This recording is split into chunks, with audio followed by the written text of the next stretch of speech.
జూబ్లీహిల్స్ పిఎస్లో కేటీఆర్ విచారణ కొనసాగుతోంది. 3 గంటలకు పైగా ఎంక్వైరీ ప్రస్తుతం కొనసాగుతోంది. ఫోన్ ట్యాపింగ్ వ్యవహారానికి సంబంధించి సిట్ అధికారులు ప్రశ్నల వర్షం కురిపిస్తున్నారు.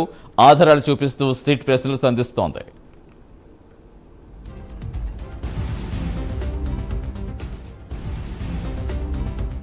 ఫోన్ ట్యాపింగ్ వ్యవహారంలో కేటీఆర్ సిట్ విచారణ కొనసాగుతోంది. ప్రస్తుతం సమాచారం ఇచ్చేందుకు మా కరెస్పాండెంట్ కుమార్ జాయిన్ అవుతున్నారు. కుమార్, ప్రస్తుతం ఏంటి అక్కడ పరిస్థితి ఎలా ఉంది? మనం చూస్తాం హరీష్ రావుని ఎన్ని గంటల పాటు ప్రశ్నించారు. కేటీఆర్ కూడా సేమ్ అలాగే చాలా లాంగ్ ప్రాసెస్ లో ఉందా? ఎంతసేపు జరిగే అవకాశం ఉందనుకోవచ్చు?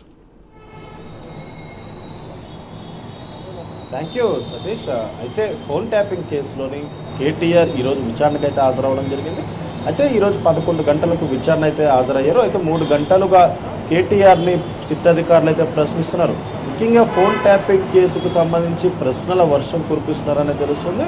అయితే మరొక పక్క ఇటు రాధాకిషన్ రావును కూడా ఇటు సిట్ అధికారులు కొద్దిసేపటి క్రితమే పిలిపించారు. అయితే కేటీఆర్, రాధాకిషన్ రావు ఇద్దరిని కలిపి విచారిస్తున్నారు.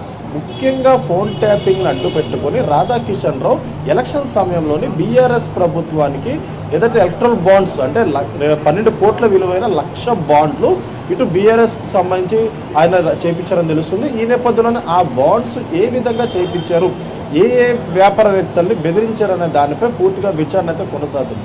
అయితే ఫోన్ ట్యాపింగ్ కేసుకు వచ్చేసి ఇటు గత 10 ఏళ్లలో అంటే బీఆర్ఎస్ హయాంలో ఉన్న సమయంలోని ఫోన్ ట్యాపింగ్ ఏ విధంగా జరిగింది, కేటీఆర్కి ఫోన్ ట్యాపింగ్కి ఎటువంటి సంబంధం ఉంది, అలాగే ప్రణీత్ రావు, అలాగే ఇటు ప్రభాకర్ రావు, శ్రవణ్ రావుకి సంబంధించి కేటీఆర్కి ఎలాంటి పరిచయాలు ఉన్నాయి, అలాగే వాళ్ళ మధ్య ఏ సంభాషణలు జరిగినాయి అనే దానిపై కూడా విచారణ అయితే కొనసాగుతుంది.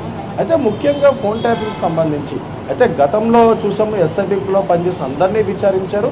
అయితే ఇప్పుడు కొత్తగా ఏర్పడిన సిట్ బృందం విసి సజ్జనార్ నేతృత్వంలోని కొత్తగా ఏర్పడిన సిట్ బృందం మాత్రం విచారణ చాలా వేగవంతం చేసిందనే చెప్పచ్చు Satish. Right, thank you Kumar.